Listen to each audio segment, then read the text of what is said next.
예배 축복 시리즈 설교를 하면서 예배는 우리가 하나님께 올려드리는 가장 아름다운 행위다라고 거듭 말씀을 드렸습니다. 그럼 이런 생각을 극단적일 경우에는 하실 수도 있을 것 같아요. 그렇다고 해서 그 아름다운 행위를 하나님께 꼭 해야 하나요? 질문하실 수도 있을 겁니다. 신앙생활을 하다 보면 여러 가지 질문이 있어요. 질문하실 수 있습니다. 목사님들은 그 질문에 답을 함께 찾아가기 위해서 존재하는 분들이죠. 나중에 다 알게 됩니다 라고 말씀드릴 수도 있겠지만, 시간이 지났는데 그분이 교회를 떠나면 어떻게 해요? 물론 초신자 때는 잘 몰랐던 내용들을 신앙이 성장하고 성경을 읽다 보면 깨닫는 경우도 있습니다. 굳이 교회에서 꼭 예배를 해야 합니까? 그것도 매주일 예배를 드려야 합니까? 꼭 모여서 예배를 해야 합니까? 이런 질문들을 하실 수 있겠지요. 물론 하나님께서 매주일 모여서 교회 안에서 예배드리지 않으면 벼락을 내려주시지는 않습니다. 아마 그러실 거예요. 그런데 그렇게 벌 주시는 하나님 아니세요. 그런데 한번 생각해 볼게요. 우리가 하나님을 너무 사랑해요. 하나님 주신 은혜가 너무나 커요. 그럼 하나님께 가장 좋은 것을 드리고 싶은 마음이 있잖아요. 그것이 바로 예배입니다. 하나님이 기뻐하시는 예배, 하나님께서 가장 받기 원하시는 예배의 모습으로 우리가 드려야 하는 것이지요. 그것을 하나님께서 원하세요. 어떤 남자 청년에게 애인이 생겼어요. 너무 사랑해요. 너무 좋아요. 생각만 해도 좋아요. 그래서 용돈을 아낍니다. 월급도 아껴요. 그래서 예쁜 반지와 목걸이를 샀어요. 그런데 갑자기 이 친구가 시장 갔을 때 감자 넣어주는 검정 비닐에다가 이것을 넣더니 자매에게 툭 하고 던져놔요. 그러면 이 자매가 그 기쁨으로 받을까요? 오빠가 장난하나? 뭔가 뒤에 숨은 뭐가 있나? 이런 생각 하겠지요. 어쩌면 그것이 진심으로 그 남자 형제가 그랬다면 그 자매가 그 다음부터 만나기를 주저할 겁니다. 왜냐하면 이러한 선물을 줄 때 정성껏 포장을 해서 아름다운 장소에서 예쁜 말로 주면 그 자매가 이 오빠는 나를 정말 사랑하고 있구나, 나를 존중하고 있구나 라는 마음을 갖겠지요. 여러분, 하나님도 마찬가지입니다. 우리가 예배하러 왔어요. 하나님께 예배하러 왔는데 우리의 마음이 온전히 하나님을 향해 있지 않다면, 억지로 끌려왔다면 그 마음을 다 아시는 하나님께서 마음이 좀 씁쓸하시겠죠. 나를 존중하지 않는구나 라는 생각을 하실 수도 있을 것 같습니다. 여러분, 오늘 말씀은요, 우리가 왜 예배를 해야 하는지를 분명히 말씀하고 있어요. 에베소서는 사도 바울이 기록하였습니다. 성령님의 감동을 받고 기록했는데 어디서 기록하였느냐? 로마 감옥에서 기록합니다. 여러분, 로마 감옥에서 주체할 수 없는 기쁨을 누리면서 나름 하나님을 예배하면서 이 서신을 쓰게 된 거지요. 여러분, 감옥에서 무슨 예배를 할 수 있겠어요? 성경책도 없고 찬송가도 없어요. 찬양대도 없어요. 악기도 없어요. 그런데 어떻게 최고의 예배를 드릴 수 있을까요? 여러분, 가장 하나님이 기뻐하시는 최고의 예배를 드릴 수 있는 것은 바로 예수님 때문입니다. 예수님이 계시기 때문에 우리는 기쁨으로 하나님을 예배할 수 있는 거죠. 사도 바울은 기독교인들을 박해하던 사람입니다. 기독교인들을 잡아가두고 죽이고 체포하는 데 앞장섰던 사람이에요. 그러던 그가 부활하신 예수님을 만나게 됩니다. 나를 사랑하시는 하나님, 예수님을 보내주셔서 나를 구원하신 그 놀라운 은혜, 내가 그리스도인들을 핍박하고 잡아가두고 죽임에도 불구하고 나를 살리신 그 은혜를 깨닫고요, 그는 하나님을 찬송할 수밖에 없었던 거죠. 자, 우리 3절 말씀 같이 봅니다. 시작. 찬송하리로다 하나님 곧 우리 주 예수 그리스도의 아버지께서 그리스도 안에서 하늘에 속한 모든 신령한 복을 우리에게 주시되. 아멘. 찬송하리로다. 감격과 흥부 속에서 외칩니다. 이 찬송하리로다 라는 표현은요, 하나님께 영광 올려드립시다, 하나님을 예배합시다 라는 표현이에요. 왜요? 그리스도 안에서 하늘에 속한 모든 신령한 복, 그 신령한 복이 무엇이에요? 구원이죠. 그 구원의 복을 우리에게 주셨기 때문입니다. 그래서 하나님을 찬양하고 예배하는 거죠. 비슷한 내용이 6절에도 반복됩니다. 6절이에요. 이는 그가 사랑하시는 자 안에서, 그는 하나님이지요, 사랑하시는 자는 예수님을 의미합니다, 우리에게 거저 주시는 바 그 은혜의 영광을 찬송하게 하려는 것이라. 거저 주시는 그 은혜, 구원이죠. 예수님의 그 십자가로 우리에게 거저 주시는 그 은혜, 그 은혜가 너무나 감사하여서 그 영광을 찬송하지 않을 수 없습니다. 그것이 우리의 예배입니다 라고 고백하는 겁니다. 12절에도 반복돼요. 12절입니다. 이는 우리가 그리스도 안에서 전부터 바라던 그의 영광의 찬송이 되게 하려 하심이라. 전부터 바라던, 모든 인류는 전부터, 예전부터 바라던 것이 있어요. 구원, 소망, 그 희망, 힘들고 어려운 이 시대 속에서 구원받고자 하는 그 갈망과 열망이 있는데, 그것은 오직 예수 그리스도 안에서 되어지는 것이지요. 그것을 경험한 바울은요, 하나님을 찬송하지 않을 수 없는 겁니다. 3절, 6절, 12절 왜 같은 내용을 계속해서 반복하고 계실까요? 하나님께서 예수 그리스도를 우리에게 보내주시고 예수님을 통해서 우리를 구원하셨기에 그 구원의 기쁨과 감격을 찬송하지 않을 수 없기 때문에 그렇습니다. 그럼 우리는 또 여기서 질문을 할 수 있겠죠. 그러면 예수님이 왜 우리의 구원자가 되십니까? 자, 그 이유를 두 가지로 살펴보겠습니다. 첫째는요, 예수님께서 우리를 죄에서 구원하셨습니다. 이것이 가장 큰 목적이에요. 죄로 인해서 하나님과 우리의 관계가 멀어지게 되었지요. 죄로 인해서 질병과 아픔, 온 세상이 고통 속에 살게 되었습니다. 이 문제를 해결해 주실 수 있는 분은 오직 예수님밖에 없습니다. 예수님이 오시기 전에는요, 하나님께서 제사법을 알려주셨어요. 율법을 주셨어요. 그 당시에 포로에서 자유인이 된, 그 이전에 하나님에 대해서 아무것도 몰랐던 그들에게 가장 적절한 복음과도 같은 말씀이 바로 율법이었고 제사법이었던 거죠. 그 희생제사를 통해서 자신의 죄가 사함받고 죽어가는 그 동물을 바라보며 아파하며 자신의 죄를 용서함 받았습니다. 그것이 속죄제와 속건제지요. 자, 그런데 문제는 이 율법이, 이 제사법이 시간이 지나면서요, 한계에 다다르게 되었어요. 자, 히브리서 8장 7절과 8절입니다. 저 첫 언약이 율법과 제사를 의미합니다. 무흠하였더라면 둘째 것을 요구할 일이 없었으려니와. 이 둘째 것은 예수님을 의미하죠. 그들의 잘못을 지적하여 말씀하시되 주께서 이르시되 볼지어다 날이 이르니 내가 이스라엘 집과 유다 집과 더불어 새 언약을 맺으리라. 첫 번째 언약, 율법과 그 제사, 희생제사는요, 불완전해요. 그렇기 때문에 완전하신 예수 그리스도로 말미암아 새 언약을 주시겠다라고 약속하시는 거죠. 그럼 우리는 또 여기서 궁금할 수 있습니다. 아니, 하나님, 율법과 그 제사법을 하나님이 주셨잖아요. 그런데 왜 흠이 있나요? 그런 생각하실 수 있죠. 그 당시엔 흠이 없었어요. 그들에게 가장 적절한 거였어요. 3500년 전에는. 그런데 1500년의 세월이 흘러면서 그들이요, 하나님 주신 제사와 예배, 그 율법을 잘못 사용하기 시작합니다. 율법의 껍데기에 연연합니다. 하나님을 온전히 예배하지 않습니다. 형식화되고요, 습관화됩니다. 심지어 성전까지도 돈과 죄로 완전히 타락하게 됩니다.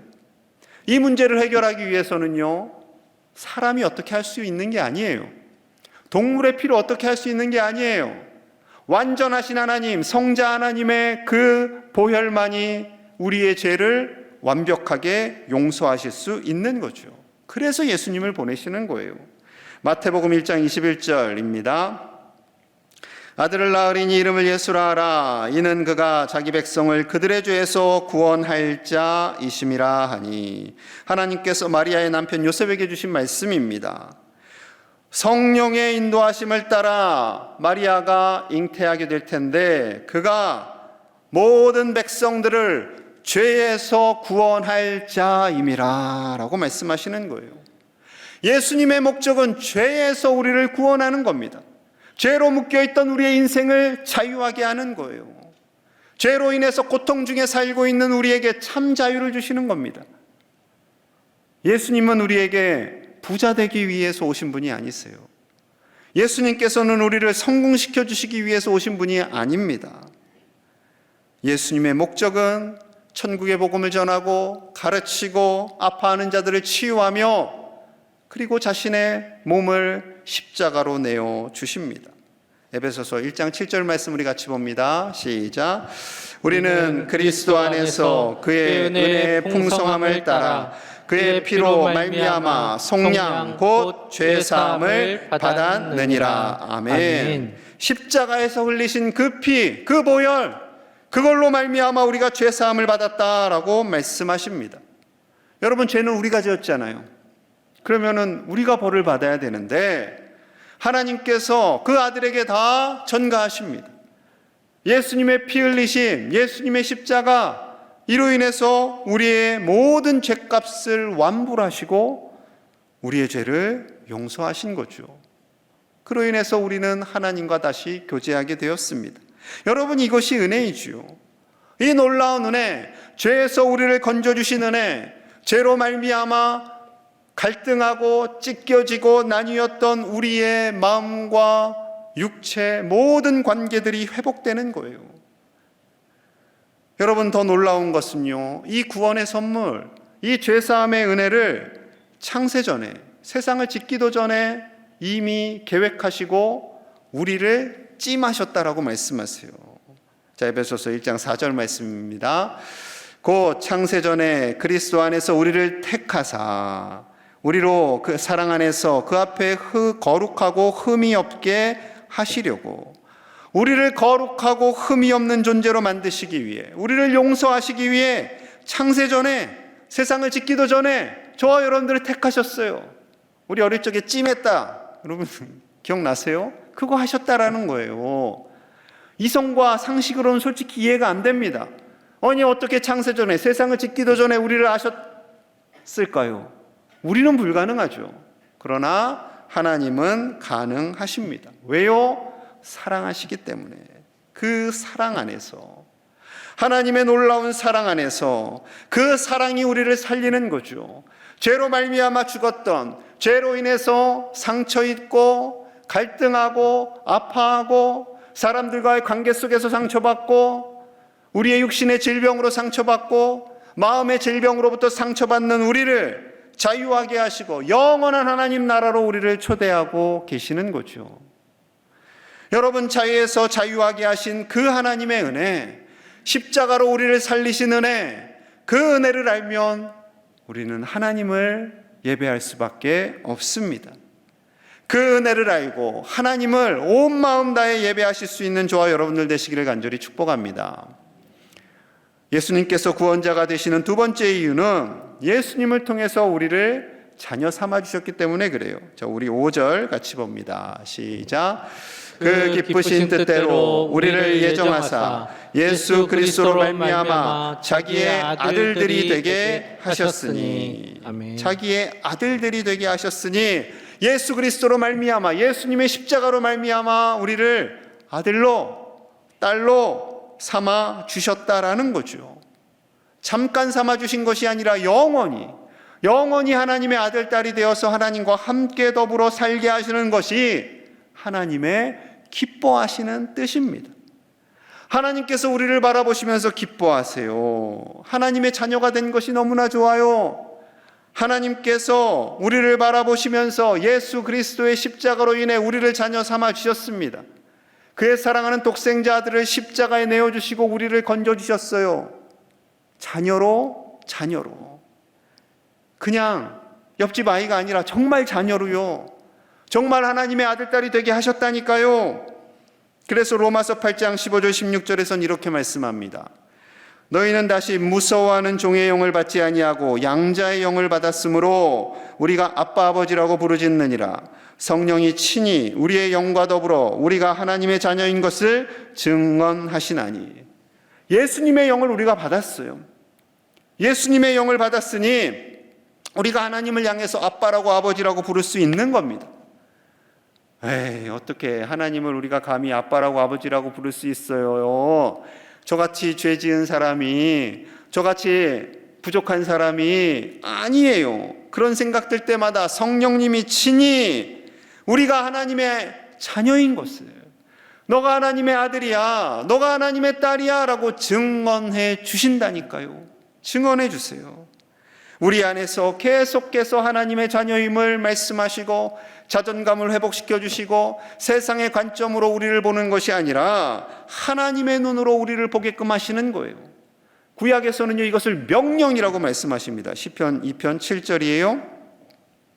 내가 여호와의 명령을 전하노라. 여호와께서 내게 이르시되 너는 내 아들이라. 오늘 내가 너를 낳았도다. 너는 내 아들이야, 너는 내 딸이야, 내가 오늘 너를 낳았어 라고 말씀하시는데, 이것은 하나님의 명령이다라는 거예요. 명령은 무조건 복종해야죠. 무조건 받아들여야 되는 거예요. 이유가 없어요. 하나님께서 오늘 너를 낳았다라는 것은요, 산고, 그 출산의 고통을 겪고 낳았다라는 거죠. 그냥 내가 너를 낳았어, 내가 아들로 그냥 너를 쳐줄게, 이런 게 아니라 예수님의 그 십자가, 그것이 바로 산고입니다. 산고. 아내들이, 어머니들이 보통 말하죠. 애 낳을 때 다리와 허리가 끊어지는 고통이었다, 분리되는 고통이었다. 제 아내가 그러더라고요. 저는 그때 잤어요. 코 골면서. 어찌나 미안하든지. 우리의 어머니들이 그렇게 우리를 낳았고요, 우리의 자녀들을, 우리 아내들이 그렇게 낳았지요. 그거 산고입니다. 그 산고, 예수님의 십자가가 바로 그 산고였던 거죠. 예수님이 아프실 때 하나님도 아프세요. 왜요? 삼위일체 하나님이시니까. 그 고통을 가지고 우리를 낳으신 거예요. 그냥 적당히 너 내 자녀 삼아줄게, 너 나 믿어, 이런 게 아니라니까요. 태초부터 우리를 예비하셨고 우리를 택하셨고 그 산고를 통해서 우리를 낳으셨으니까 얼마나 우리가 이쁘시겠습니까? 얼마나 우리를 바라보며 기뻐하시겠습니까? 여러분, 그 하나님의 놀라운 사랑, 그 십자가의 사랑으로 우리가 살아가는 줄로 믿습니다. 우리를 자녀로 낳아주셨으니까 우리를 책임져 주시는 분이 누구세요? 너는 내 것이다. 하나님께서 책임져 주시는 거죠. 하나님을 알 때, 하나님이 나의 아버지심을 알 때 내 힘과 내 능력으로 살아가는 것이 아니라 우리를 도우시는 하나님, 언제나 우리를 도와주시기를 기뻐하시는 하나님, 그 하나님을 알면요, 우리가 어떠한 세상의 어려움도 능히 이겨나갈 수 있는 거죠.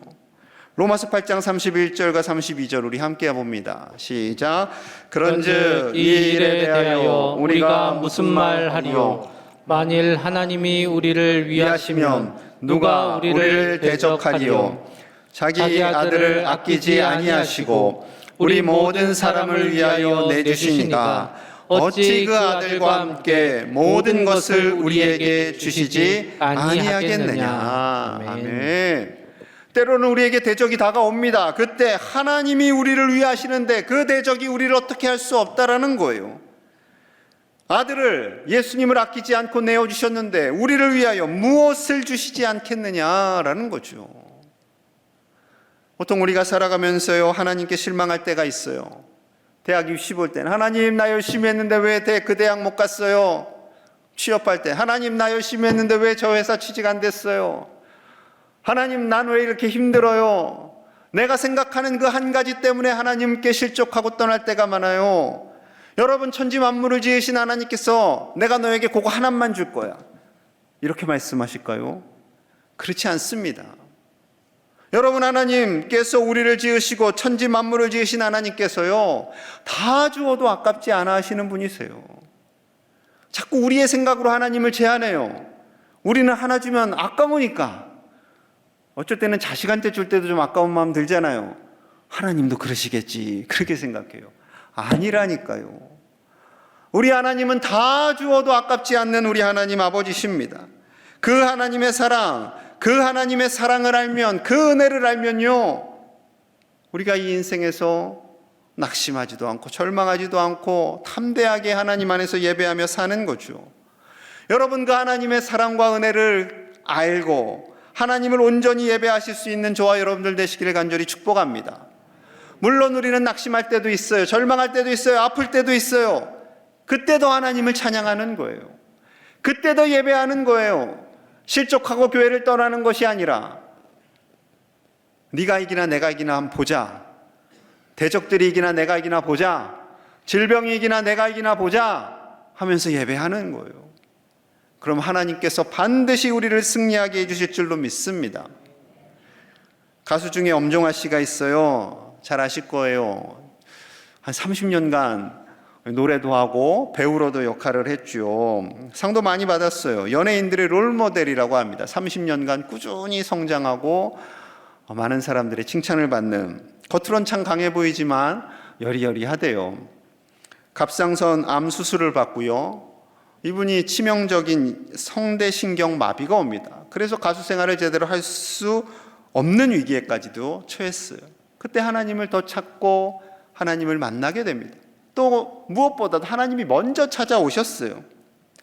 원래 엄종아 씨는요, 점집도 많이 다니고 하나님 그런 건 없어 하고 부정하던 사람이었어요.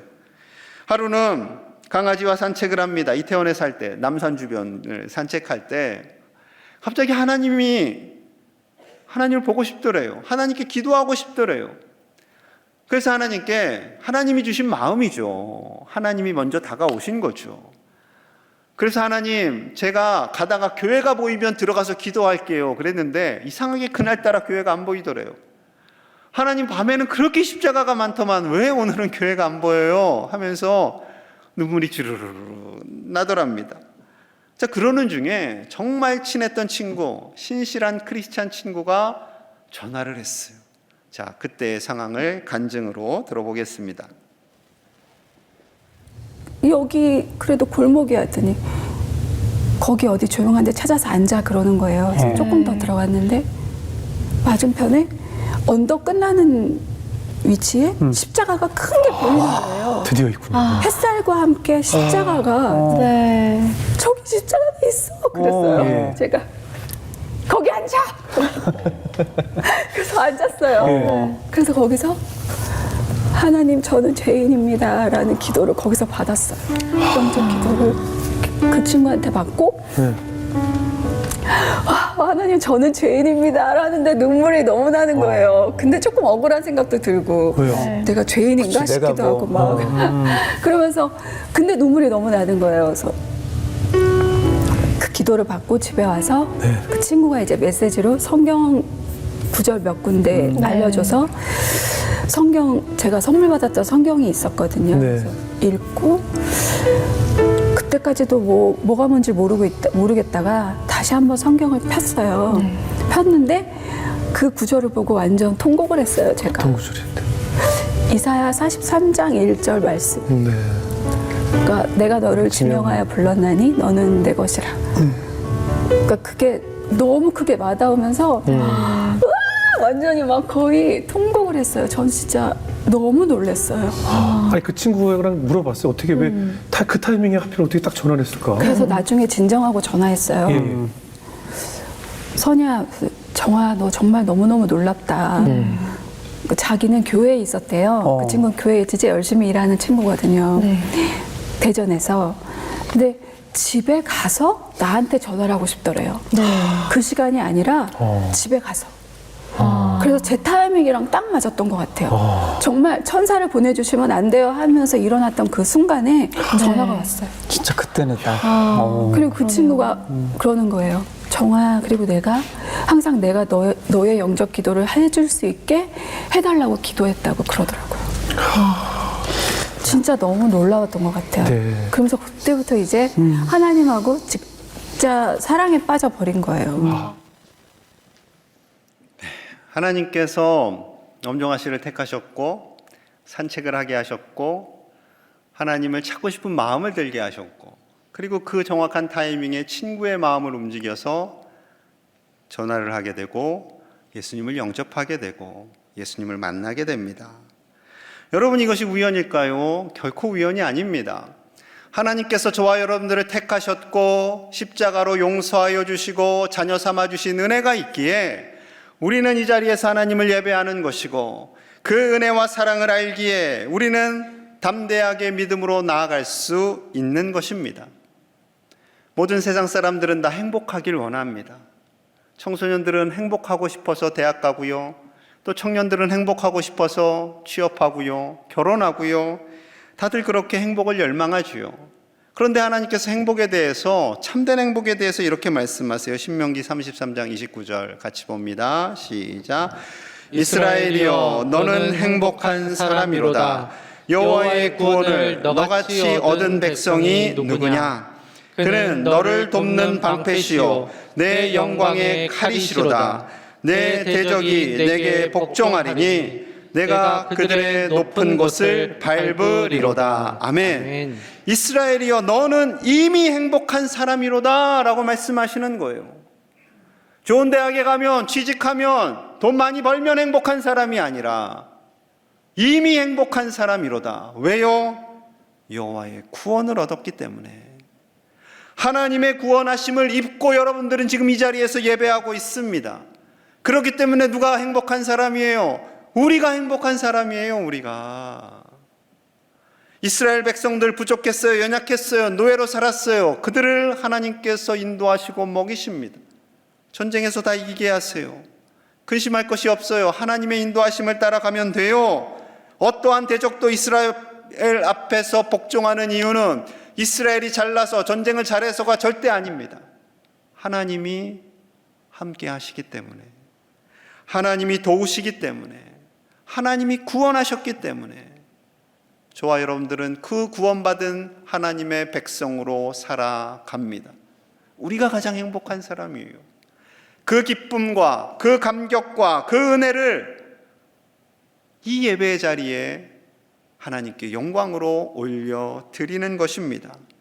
사랑하는 여러분, 우리를 위하여 십자가를 지신 예수님, 우리의 모든 죄를 용서하시고 자유하게 하신 예수님, 우리를 자녀 삼아주신 그 예수님의 은혜로 우리는 하나님께 나아가는 이 예배를 드리고 있습니다. 이 예배 가운데 우리의 마음을 다해 그 은혜를 가슴에 품고 예배하시는 참 예배자가 되시기를 간절히 축복합니다. 우리 함께 마음을 모아서 기도하겠습니다. 하나님, 세상을 지으시기도 전에 우리를 택하시고 예수님의 십자가로 우리를 자유하게 하시며 자녀 삼아 주심에 감사합니다. 그 놀라운 십자가 사랑이 우리 안에서 샘솟듯 일어나게 하여 주시옵소서. 세상이 아무리 나를 누르고 낙심하게 하고 두려워하게 한다 할지라도 결코 이해지지 않게 하시고 하나님의 은혜와 그 사랑 안에서 담대하게 승리하는 예배자들이 되게 하여 주시옵소서. 우리를 살리신 그 은혜, 우리를 자녀 삼아주신 그 사랑만이 가슴에 새기게 하여 주시고 어떠한 환경의 아픔도 환경의 연약함도 딛고 일어서는 복된 예배자들이 다 되도록 축복하여 주옵소서. 예수님 이름 받들어 간절히 기도하옵나이다. 아멘.